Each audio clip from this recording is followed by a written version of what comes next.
নমস্কার বন্ধুরা, আমার সাধারণ রান্না চ্যানেলে তোমাদের সবাইকে স্বাগত। আজ আমি ফুলকপি দিয়ে চিংড়ি মাছ রান্না করব। ফুলকপিগুলোকে আগে গরম জল দিয়ে ভাপ দিয়ে নিয়েছি, আর একটা বড় সাইজের আলু ডুমু ডুমু করে কেটে নিয়েছি। চিংড়ি মাছগুলো ভালো করে ধুয়ে নুন হলুদ মাখিয়ে নিয়েছি, আর আদা পেঁয়াজ রসুনের একটা পেস্ট তৈরি করেছি। আদা পেঁয়াজ রসুন কিন্তু খুব বেশি লাগবে না, একটা ছোট সাইজের পেঁয়াজ, 1/2 ইঞ্চ মতো আদা আর কয়েকটা রসুনের টুকরো। এবার আমি কড়াইয়ে গরম তেলের মধ্যে প্রথমে চিংড়ি মাছগুলো একটু ভালো করে ভেজে নেব। তারপর ওই তেলের মধ্যেই জিরে আর তেজপাতা ফোড়ন দিয়ে তারপর আমি ওই ফুলকপি আর আলুগুলো দিয়ে ভালো করে ভাজবো। এইটা যখন বেশ ভালো করে ভাজা হয়ে যাবে, লাল লাল হয়ে আসবে, সেই সময় আমি ওপর থেকে লবণ দেব। লবণ দিয়েও আবার কিছুক্ষণ নাড়িয়ে তারপর ওই আদা পেঁয়াজ রসুনের যে পেস্টটা তৈরি করেছিলাম সেই পেস্টটা আমি ওর মধ্যে দিয়ে ভালো করে ভাজতে থাকবো।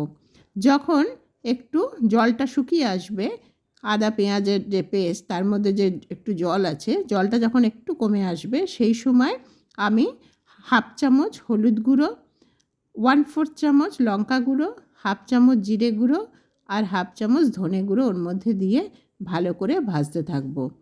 ঝালটা তোমরা যে যার আন্দাজ মতো দিও, আর বাড়িতে যদি টমেটো থাকে তোমরা এর মধ্যে কিন্তু অবশ্যই একটা টমেটো দিও। আমার আজ টমেটো ছিল না বলে আমি টমেটো এখানে দিইনি, কিন্তু এর মধ্যে তোমরা টমেটো দিও, একটা টমেটো দিলে ভালো লাগবে। এবারে ওই যে আদা পেঁয়াজের যে জলটা ছিল, পেস্টের যে জলটা, তার মধ্যেই কিন্তু আমি এই মশলাটা ভাজছি। আমি কিন্তু আলাদা করে এখন আর কোনো জল ব্যবহার করিনি। যখন মশলাটা ভাজতে ভাজতে তার কাঁচা গন্ধটা চলে যাবে সেই সময় আমি ওর মধ্যে কিছুটা জল দিয়ে দেবো, আন্দাজ মতো জল দেব। জল দিয়ে ভালো করে মশলাটা ওর মধ্যে মাখিয়ে নিয়ে আমি ওপর থেকে ওই ভাজা চিংড়ি মাছগুলো দিয়ে 15-20 মিনিট মতো ঢাকা দিয়ে ফুটতে দেব। বন্ধুরা, তোমরা নিশ্চয়ই বাড়িতে এই তরকারিটা সবাই রান্না করো, আর বিভিন্নজন বিভিন্নভাবে করো। আমি আজকে আমার রান্নাটা তোমাদের সাথে শেয়ার করলাম। তোমরা এইভাবে করে দেখো কেমন লাগছে। ভালো লাগলে লাইক করো, শেয়ার করো, আর আমাকে অবশ্যই কমেন্ট করে জানিও। দেখো, চিংড়ি মাছটা দিয়েও কিন্তু খুব ভালো করে নাড়িয়ে সব কিছু ওই ঝোলের মধ্যে ভালো করে যেন ঢুকে যায় সেরকমভাবেই নাড়ালাম। এবারে আমি ওটা ঢাকা দিয়ে 15-20 মিনিট মতো ফোটালেই দেখা যাবে যে আলু তারপরে ফুলকপি সব কিছু খুব ভালোভাবে সেদ্ধ হয়ে গেছে। এবারে আমি ওপর থেকে গরম মশলা ছড়িয়ে গুঁড়ো গরম মশলা দিয়ে আমি আবার কিছুক্ষণ ওটা ঢাকা দিয়ে রেখে দেবো।